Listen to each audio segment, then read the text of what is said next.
Monseigneur de Laval.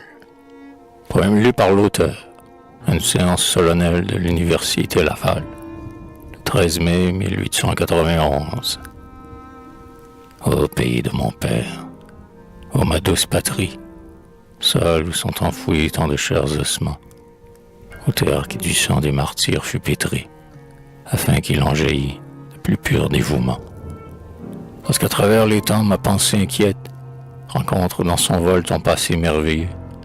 Ah, qui pourrait sans l'art magique d'un poète dire la vision qui passe sous mes yeux? Mais parmi tous ces morts que ma pensée exhume de leur caveau poudreux, un seul est sans rival. En lui seul tout un cycle étonnant se résume, tout un poème lui. Ce grand mort, c'est Laval. Les vides que la soif du martyr dévore, il disait au Seigneur, où me faut-il aller? À quel pays lointain peut-on trouver encore des âmes à guérir, des cœurs à consoler? S'il eût de ses aïeux poursuivi la carrière, sur les champs de bataille il eût pu conquérir la fortune et la gloire. Il choisit la prière. Il pouvait être heureux, il aima mieux souffrir. Qu'importe aux saints pionniers ces quartiers de noblesse, les honneurs d'un grand siècle et l'éclat d'un grand nom, aux limites du monde il irait sans faiblesse. En face du devoir il n'a jamais dit non. Et par-delà les flots du brumeux Atlantique, comme un écho du ciel, une voix lui parla. De nos destins futurs un souffle prophétique je lançais sur nos bords. Rome lui dit, c'est là. Quittant sans un regret les rivages de France, emportant pour tout bien son génie et son cœur, il fut, brisant l'obstacle et domptant la souffrance, sans armes, un conquérant, sans soldat, un vainqueur. Sur ce sol, il posa son empreinte immortelle, il fixa pour toujours nos fragiles destins, et l'Église croissant sous sa ferme tutelle, couvrit de ses autels les bords les plus lointains. Mesurant du regard ce continent immense, ce semeur sans pareil et jamais en repos, jetait à pleine main la divine semence, et sous ses pas naissaient les martyrs, les héros. Il semait, et depuis ce temps la moisson lève, elle lève toujours, et ses longs épis d'or grandissent sous l'effort d'une éternelle sève, sans troubler le repos du grand semeur qui dort. Sous les neiges d'Hudson, les sables de Floride, vigoureuses, enfonçant sa racine partout, malgré le rude hiver, malgré l'été torride, cette étrange moisson reste toujours debout. Et pour les jeter bas comme on fauche les herbes, ces épis ondulants au souffle du Seigneur, Satan lui-même en ses songes superbes ne pourrait pas rêver d'assez grands moissonneurs. C'est que dans l'horizon que son regard embrasse, Laval voit au-delà des soucis de son temps. Il veut l'Église forte, il veut forte sa race. À cette œuvre il n'épargne aucun de ses instants. Gardien de la morale, ennemi des rapines, seul et ferme, il se dresse en face du pouvoir. Qu'importe sur son front la couronne d'épines, c'est pour sauver l'Église, il a fait son devoir.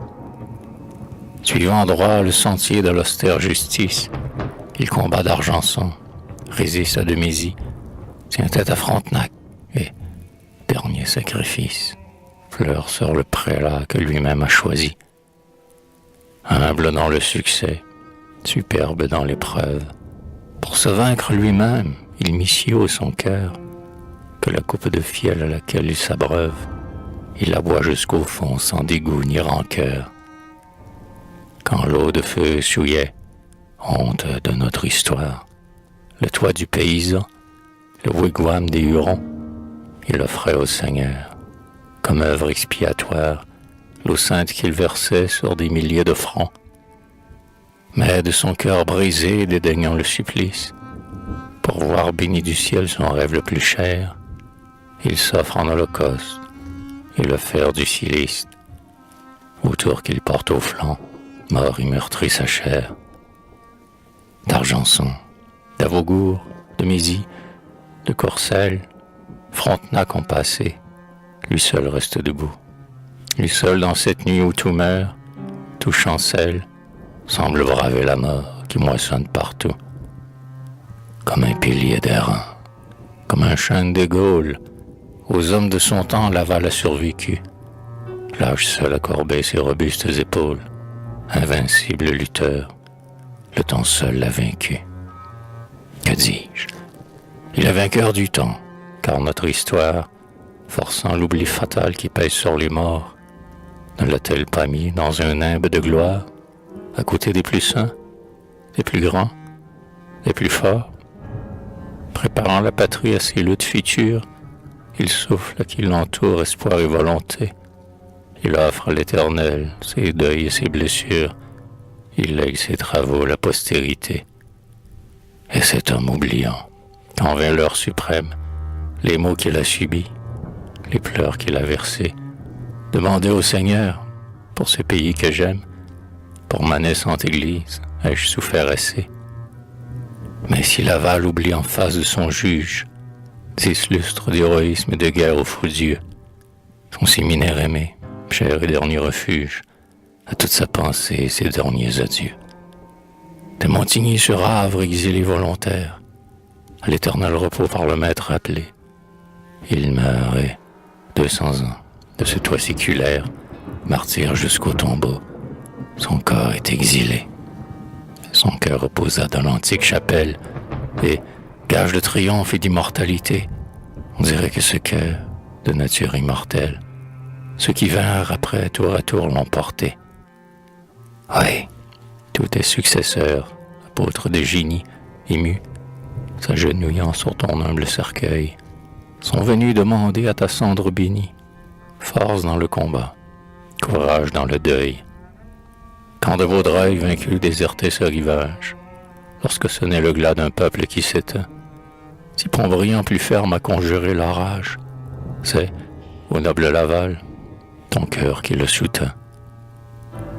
Plus tard, quand Plessis, seul contre la métropole, déjouait d'Albion le perfide dessein, quand de ce rôle immense il chargeait son épaule, c'est ton cœur, au Laval, qui battait dans son sein. Et lorsque dans le sang de la guerre civile, les paysans tombaient, malheureux et trahis, pour le rendre loyal sans devenir servile, ton cœur seul, au Laval, inspirait Signaï. De nos jours, la concorde unit toutes les races, mais vienne le danger, pour en sortir vainqueur, poursuivre avec orgueil des immortelles traces, Monseigneur trouvera ton génie et ton cœur.